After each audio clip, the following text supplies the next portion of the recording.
Welcome back to the Real News Network. I'm Sharmini Pires coming to you from Baltimore.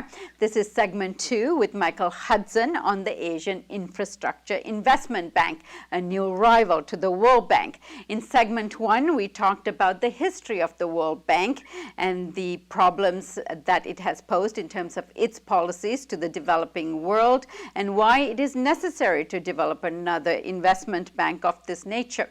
So Michael is joining us to continue this discussion, and as you know, Michael Hudson is a regular guest on the Real News Network. Michael is a distinguished research professor of economics at the University of Missouri, Kansas City.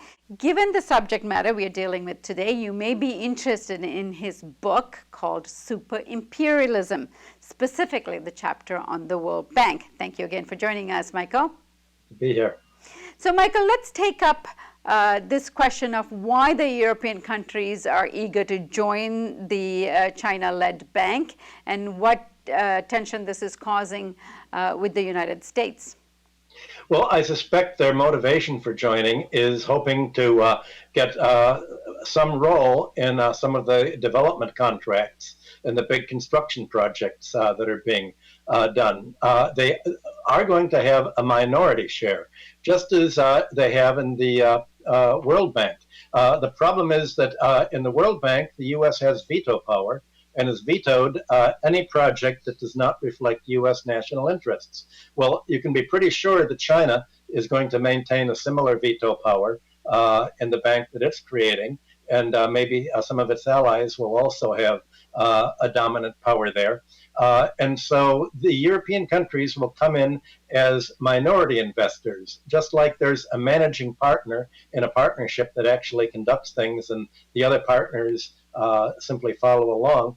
China is going to be the managing partner in this bank, is the counterpart to the U.S.'s managing partner in the World Bank. So the Europeans are hoping in participating in this. Now, what China gains by having them as members is the fact that now that this is a multilateral, supranational organization, it will be very hard for countries that that borrow from the bank to undertake their own development projects to then write down the loans. They can't treat this bank in the way that they would treat private bondholders. This bank will be treated in the same way that the IMF or the World Bank or the European Central Bank is. Its loans will be immune from the haircuts and the write-downs that you're having elsewhere. So this is China's way, by bringing in the European countries, this is China's way of protecting its own investments and its own loans to these countries without really risking a chance that England can play the role of a wrecker, which of course is what the United States would like it to do, and why the United States pushed it into the common market originally. And Michael, this also puts the whole issue of the US dollar as a universal currency in question. Obviously, the Chinese are also interested in making sure the UN renminbi is also a part of these, part of what benefits from this relationship with these countries. Well, the U.S. is using the dollar as a Cold War weapon. As I mentioned in the previous section, it's been urging countries that owe money to Russia not to pay. It urged Russia, the Ukraine, to treat the Russian debt as if it were foreign aid and didn't have to be repaid, and as if somehow it were an odious debt. That was proposed by the U.S. banking interests. China, if it can succeed with the other BRICS, with Russia, Brazil, and other countries, in creating an alternative area, it can turn the tables on the U.S. It can say the debts to the World Bank are odious debts. They claimed to be foreign aid. They were counted in the United States budget as foreign aid, but they weren't aid at all. They underdeveloped the countries. They made them import dependent. They blocked their ability to produce their own food. So if the China and the BRICS can achieve a critical mass as an alternative to the dollar, they can then treat the dollar in the way that the U.S.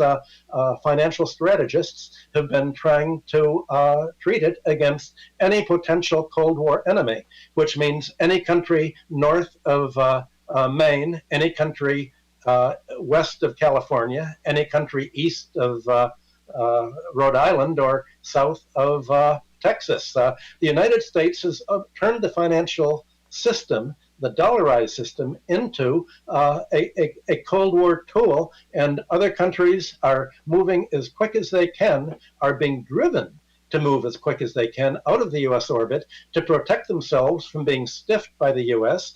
and to be free of U.S. financial aggression, in which the World Bank is, even more than the IMF, the most aggressive neoliberal neocon institution.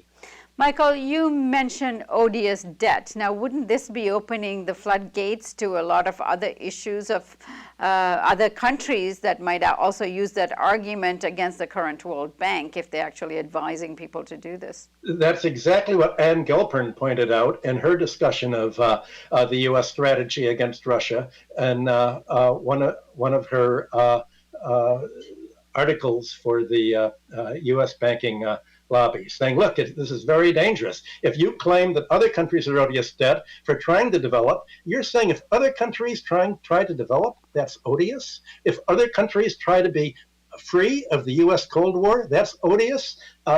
They can turn the tables on you, and the United States is going to end up isolated.